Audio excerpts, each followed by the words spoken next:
Ok.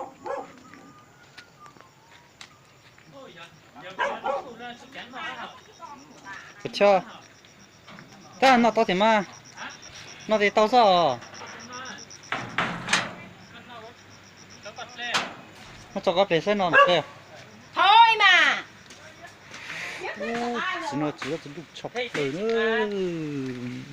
Nó đọc rồi. Tập đùa. Cháu là sủa đĩa cái tai rồi thịt thịt đi. Rất là hảo. Cái nó quạt đầu tiên. Quạt đầu tiên á. Tiên này.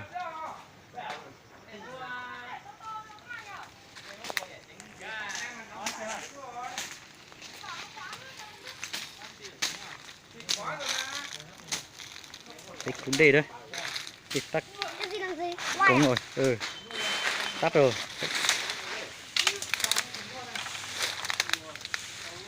Bởi nó luộc thì cú lê. Đây nó. Cái cho nhiều tam tắt ta lại khổ nữa.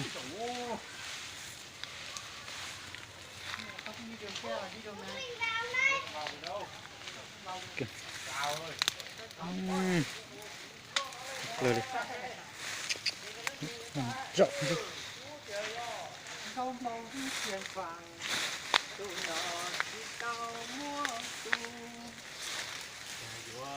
Sai được không ạ?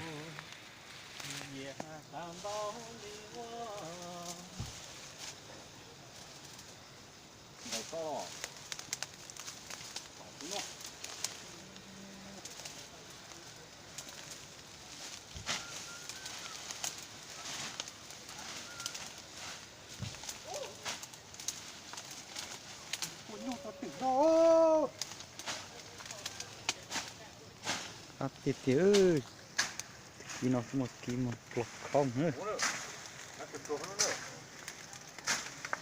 Để ta thì không chứ cả. Có thể tap không thôi là. Ôi đừng có cá đéo hò. Cái kia tôi lô hơn, thì nó vòng ho. Thật luôn. Con tiệt tiệt ơi. Sao có bỏ rồi hả?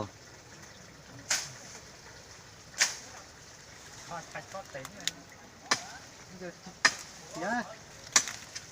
Cho tiểu to thông á. À, Tua.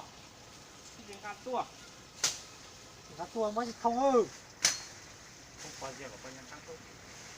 Nó sao thế à? Nó sao nhà vệ sinh à?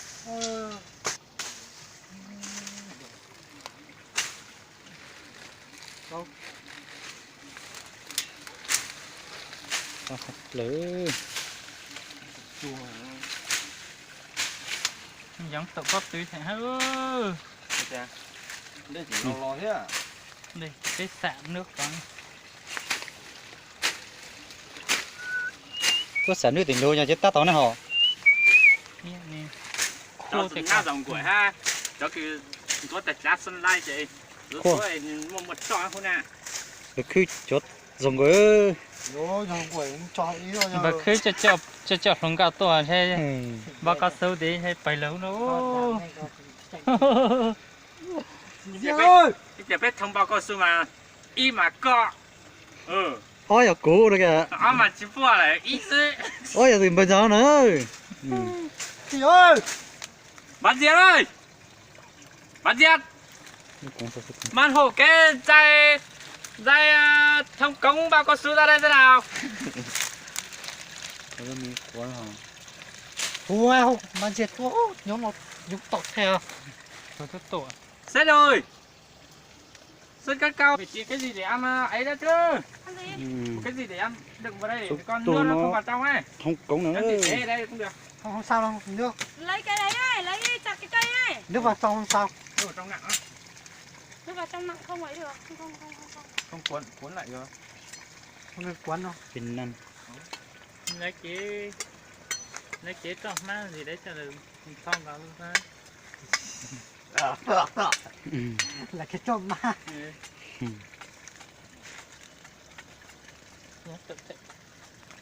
Hôm nay chỉ có quá chỉ nói hết cả này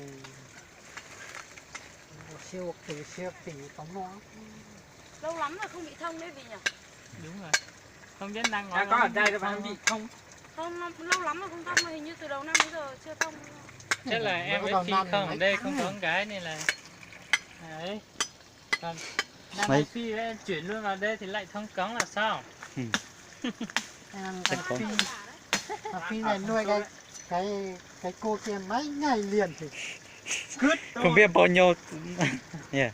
Bao nhiêu cái Chục cái rồi. đúng rồi đến không hết đâu. Chục cái nhép vào đấy thì chắc cũng Đi phải. không cống ngoài đi coi là nhòm thấy cây ổi, quả ổi rụng một góc. Của sách. Không nói rồi. Cán bộ Đảng Việt. Từ từ nhá, bình tĩnh nhá, ông người cây nó là cái ống này là cây của họ. Không sao đâu mà. Đúng. Địt mẹ.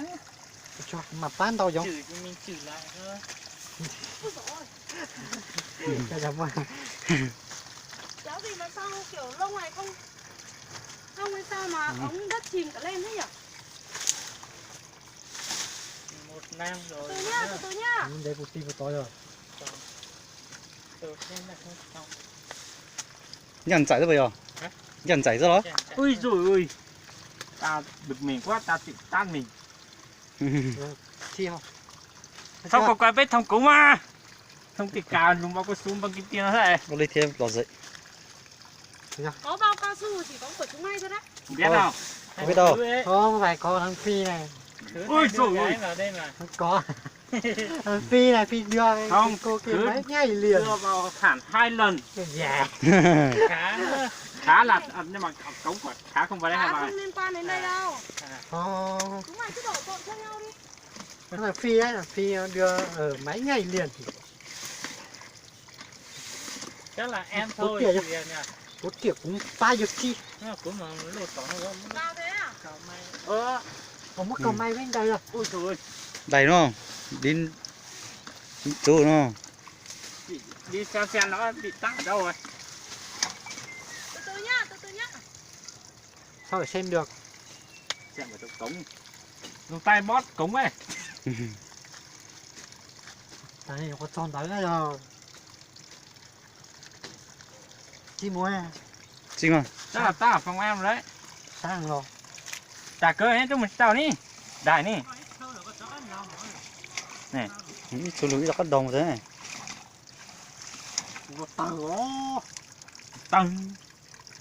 Tát nó vậy. Tát cũng. tàu chiếc tát Phi khăn nha Cho mấy cái.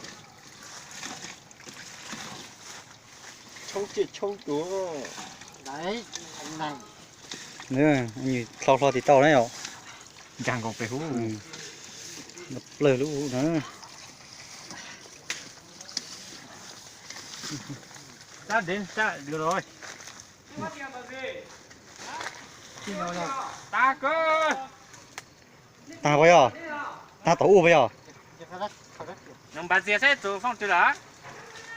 Bà Diệp ơi. Bà Diệp. Hết pin rồi. Hết pin rồi. Có ra cái gì không đây? ra hết Phi ra hết Phi dây chân dây thối con nó coi cái tuổi ngon kia nó tí để em cách quay Ok.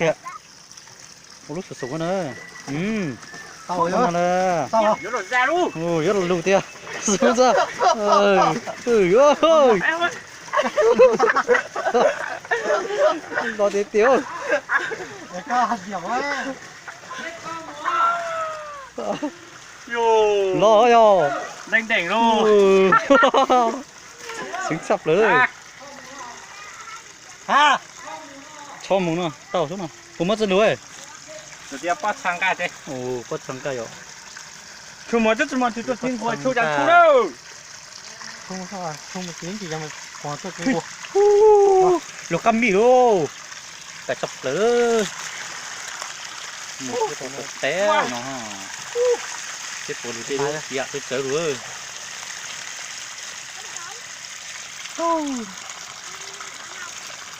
nó mới tăng cái này lần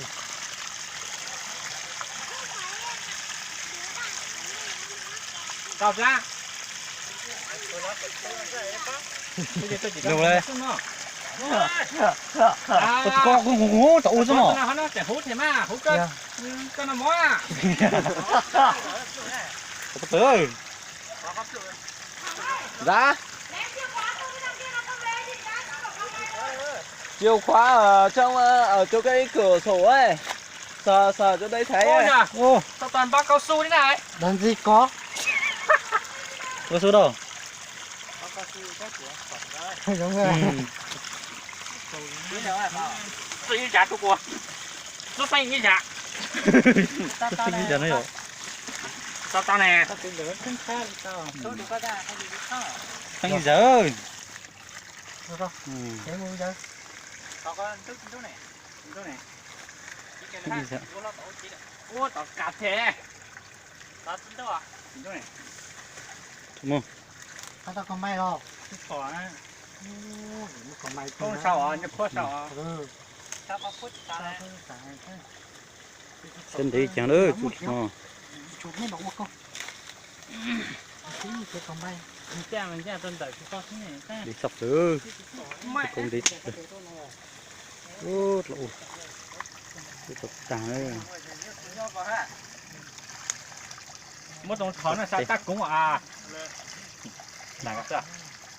Một trong cò cũng hai lùi à? Tao tàng thôi là tàng à? Stop. Stop. Ta giờ cứ ngồi mà. Có cái ngủ mơ. Có lấy một tiêu. Một lấy một cho bé à? Thế tà lọ. Lấy bé cháu lùi cho tạm tên nó tiêu không? Chị trên đó có chỗ lúa, chị cuốn cho lúa, có cái nhánh con thơ. Chưa. Bắt sang tay.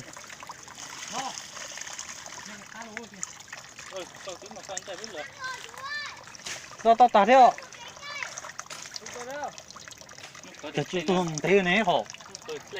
Mấy lòng nó giá thế. Ló tôi này. Tao ló đi được. Này á. Ô tao. Tao tả. Chưa đâu, nhưng mà dây đây hết rồi. Lúc hôm tao là phải rất tết. Cờ. Kể tao sẽ phải cho các trái giá. Long của số liệu. Phải xong lại thôi. Vâng. Chết được đâu. Ta chạy đứt trong cái thì nằm mo lưới nó đứt trong cái mà. Đi mẹ toàn tóc thế này gì? Lọc cát thì hơn. Nó tiếp lọc ra, mình chỉ cho cắt nào á. Thế là kinh nhà cát, tôi đỡ cát nó. Cho này nè. Cho. Ta cho. Tao làm bao cao su này. Ra rồi Nhưng nhiên là ra rồi. Sắp ra rồi nó. Ra thì ra nhưng mà nó ra nhỏ thôi. Cho vào một lượt nữa. Một chai bia nhá. Chìa khóa phòng á? Có khóa đâu? Chỗ xe em đi. Móc chỗ xe em đi. Con chưa ra máu lọ. To nữa. Phải ăn lần chín nữa. Cái này toàn là mỡ mình ấy thôi. Rồi dọc đó hả? Tao xài cái phòng luôn được tao vẫn chỉ xài đây lần nó phải lật lâu rồi. Cái này ra hả? Tiệt rồi tiệt sau luôn của lúc à. Long ơi, tí ngứa tai ấy.รู้rồi. Không ngày đâu. Hết rồi.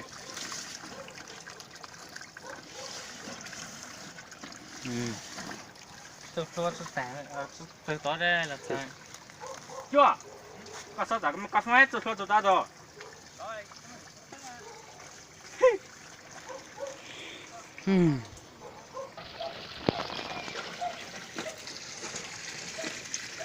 Mà khơi.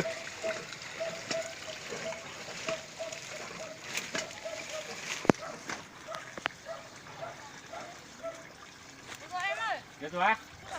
Xuống hết chưa? Xuống hết rồi. Cứ chảy ra to rồi ba. Chạy to rồi. Nhưng mà không to mấy đâu. To Thì vừa con phòng xả thôi mà. Hả? Mấy phòng xả đâu, có xả hết đâu. Xả phòng em nữa. Xong chế em tao nữa. Xả hết rồi. Em dợ. Xong em Em giờ dợ nó phòng xả ai? mà em bảo nó xả rồi. Xả hết rồi. Gầy cẩu mày. Con đi ra đi. Môi trường mà nhỉ. Lôi ống này em bẩn lắm. Lệ ống xong là xong. Muốn nhốt nhỉ. Cán bộ quản lý. Bạn về nhá. Về, một cái. Ta rồi. Ta. Cầm dao về nhá. Yes son. Ốt can không? Ít can kìa. Lừng. Kéo đi, chưa hết đâu. Mẹ bảo Long nó đi về không? Dạ. Anh thích ngồi đây. Kéo nữa. Chết. Về không?